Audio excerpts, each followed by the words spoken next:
aí, pessoas? Aqui é a Mari Goé, do Headbangers News.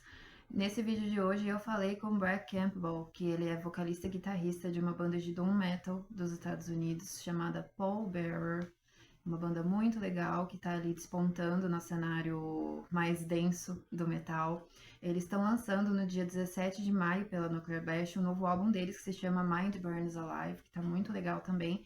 E o Brett falou com mais detalhes, né, sobre por que demorou 5 anos para esse álbum sair, as dificuldades da banda durante a pandemia, influências do álbum, diferenças, enfim, ficou bem legal a entrevista, espero que vocês gostem.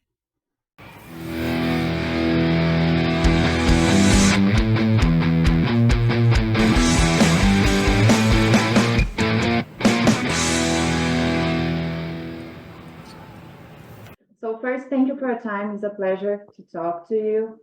And well, in a few days, you will release the new album, Mind Burns Alive. I want to start talking about it. What can the public expect from the new record? Well, I'd say it's a pretty dynamic record. We use a bunch of different. I'd say we focused a lot on um, peaks and valleys on this material. So there's a lot of, I guess, emotional and sonic colors. It's not just, you know, it's not just quiet. It's not just loud. It's not like all riffs. We focus very intently on creating creating emotional, um, an emotional journey, emotional peaks and valleys with the music. Yeah. And your second single is very emotional. I was going to ask about Endless Place. I love this song very much. And you collaborated with a saxophonist, right? And the whole song managed to be heavy, sad, and very poetic because of that. How did this idea came about, and what was the experience like for the band? It was actually a pretty spontaneous idea. We had mostly, I think the song was practically done in terms of recording. We had recorded most of every part, um, and we were very close to being done with the album entirely. And the four of us were at our neighborhood bar having some beers and having some liquid inspiration. And somebody suggested our friend Norman, who played the saxophone. He lives here in Little Rock, where we all live, and someone just suggested that it's like, what if we got him to play a saxophone solo? And we all just kind of looked at each other and nodded our heads. We're like, yeah, that's a Oh, great yeah. idea. Yeah, it just felt right. Sometimes you just know.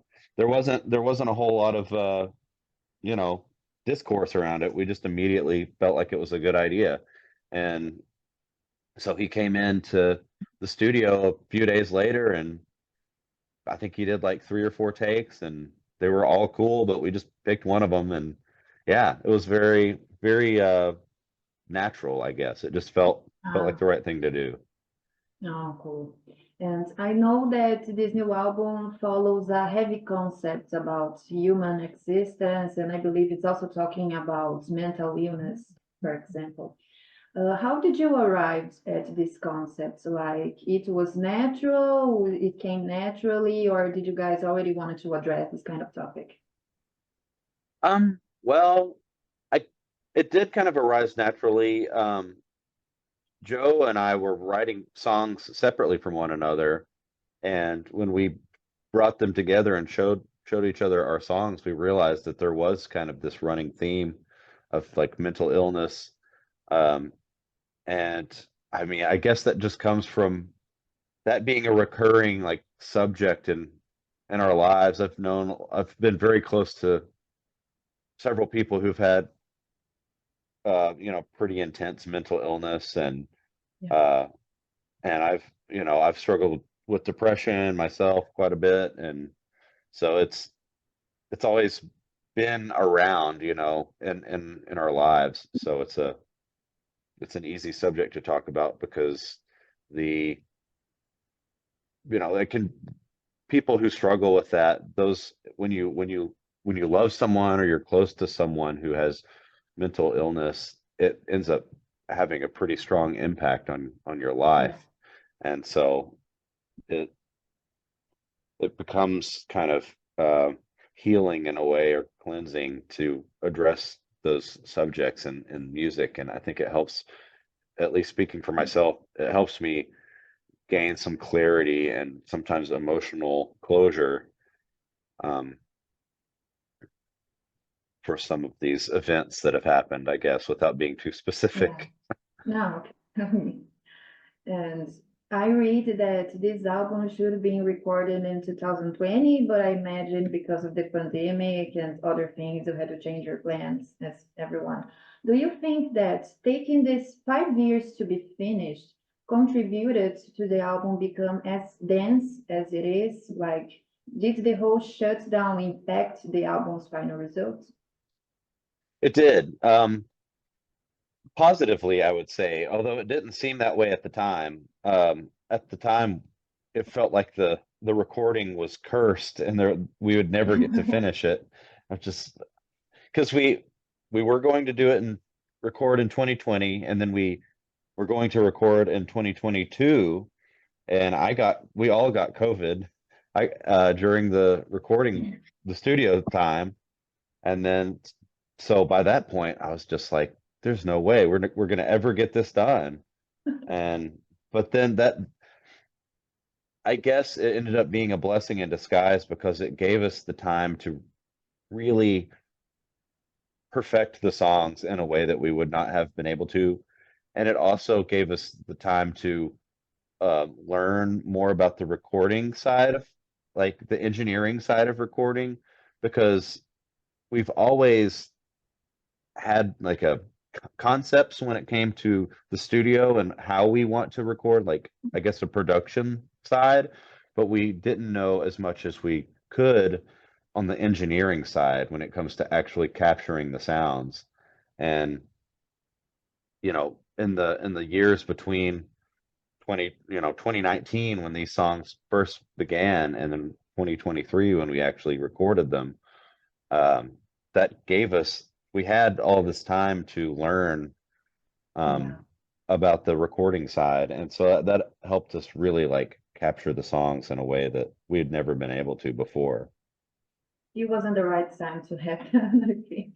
But Yeah, now it's done. And for you, what are the differences between Mind Burns Alive and your previous album, Forgotten Days? I'd say there's quite a bit of difference. Well, we started writing both albums at the same time, but they're very different from one another in that Forgotten Days is extremely, like, focused on, like, riffs. It's all about, like, directness and, raw. Like, I intentionally didn't rewrite songs. I'll take a song and then just rearrange stuff, just rearrange parts, and really focus on, like, honing in this idea.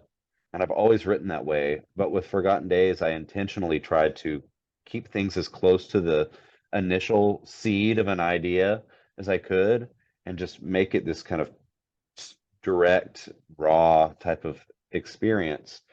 Just because it was different, it was different than what we had done before, especially compared to Heartless, which was extremely meticulous.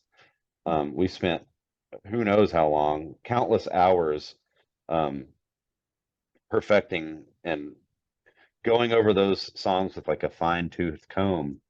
Um, so Forgotten Days, we intentionally made something that was more raw. But this, Mm. again, is something different, and it's it's also very, Mind Burns Alive is more focused on, you know, kind of negative space, quiet, like, expansiveness and atmosphere. And Yeah. that it's less of a nonstop steamroller that Forgotten Days was. And there's plenty of room to breathe in this record. Yeah. So it's more of a headphones experience, I'd say, where Forgotten Days Yeah. might be best, like, driving or something, or at the gym.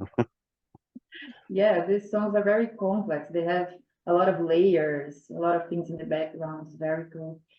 Is there any song on this new record that you consider to be the most complex when you're writing and composing? Um, I'd say arrangement wise, um, with disease is probably the most complex, but there's some of the subtle elements were more challenging to actually get right for me. Like the first part of signals before it gets heavy, as simple as that is, I spent probably longer with that portion of that song than anything else on the record because I wanted I wanted the interplay between all the instruments to it feel like it kept continuously blooming up to the point of the hammer dropping for that when it Mhm. gets heavy. It needed to feel like it starts small and keeps opening up, but without it being really obvious. And so, as a guy who's written metal my whole life, those kind of techniques that somebody in a more like, traditional focused style of music, it might come more naturally to them to use, chord inversions or arpeggios or splitting the chords amongst guitars. Um, but that was kind of new to me. So I spent a long time Yeah. arranging that, and I think it paid off, but you would never know for how simple it is, how much time I spent getting it Yeah, right. it's a good result. Thank Now, you. if you could describe the album in one sentence, what would it be? One sentence. It can It's be a long sentence, yeah. but just one. Um it's it's an examination of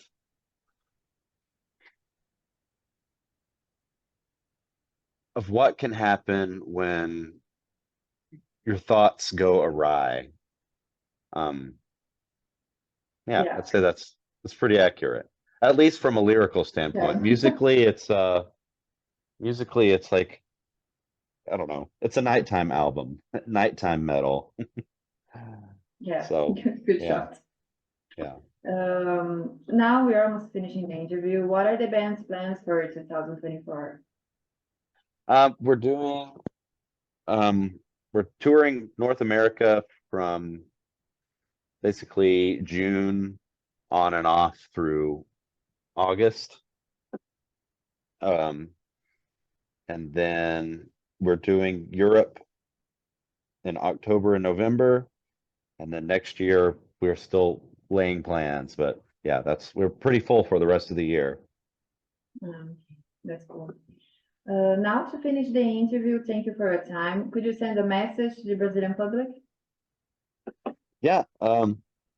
Just wait I'm sorry, to whom? To the general What? public? Oh, what did General you public. ask? Oh Yeah. yeah. Just thanks for checking out our album, and I hope you guys enjoy it. We put a lot of heart into it and a lot of work, and a lot of a lot of COVID germs as well. So wear a mask while listening to it. No, I don't I know. hope you to come to Brazil soon, okay? Yeah, yeah, we would love to. We have we talked to our managers. I think we're planning on doing it next year. So finally, after all this time, I think we're Finally, gonna do we it. need to get here. Yeah. So that's it. Thank you for your time. Thank you for you. Thank you, Frankie, too. Okay. Thank you You're so welcome. much. Are you afraid,